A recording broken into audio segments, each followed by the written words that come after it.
Top quality और consistent performance के लिए सिर्फ सिल्वर पंप्स। टॉप क्वालिटी और कंसिस्टेंट परफॉर्मेंस के लिए सिर्फ सिल्वर पंप्स, नाम याद रखना। मान्सून केरळमध्ये दाखल झाल्यानंतर कोकणासह संपूर्ण महाराष्ट्रामध्ये दाखल झालेला पाहायला मिळतोय।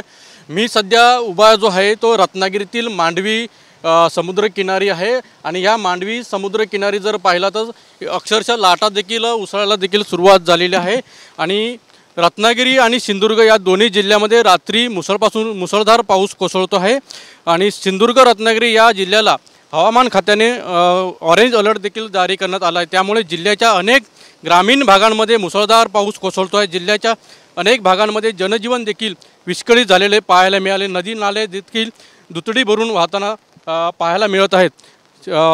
चिपळूणमध्ये खडपोली येथे 3 जण नदीपात्रामध्ये मासेमारी करण्यासाठी गेलेले होते तरुण, ते अडकून पडलेले पाहायला मिळाले होते। परंतु मुसळधार पाऊस पडत असल्याने अचानक पाणी वाढल्याने 3 जण अडकून त्या ठिकाणी पडले होते। या सगळ्याची घटनेची प्रशासनाने तात्काळ दखल घेऊन प्रांत अधिकारी यांच्या नेतृत्वाखाली तातडीने अडकलेल्या नागरिकांना सुखरूप बाहेर काढण्यात यश आलेले। रात्री उशिरा 4 तास अथक प्रयत्नानंतर अडकलेल्या या नागरिकांना प्रशासनाने अगदी सुखरूप बाहेर काढले। त्यामुळे जो सिंधुदुर्ग आणि रत्नागिरीमध्ये जिल्ह्यामध्ये जो पाऊस पडतोय त्यामुळे अनेक ठिकाणी आजही नदी नाल्यांची पाणी पातळीमध्ये प्रचंड वाढ झालेली आहे। अनेक ठिकाणी काही नागरिकांचं जनजीवन देखील विस्कळीत झालेलं आहे। त्यामुळे नागरिकांनी काळजी घेऊनच घराबाहेर पडावं असं आवाहन देखील प्रशासनाकडून करण्यात आलेलं आहे।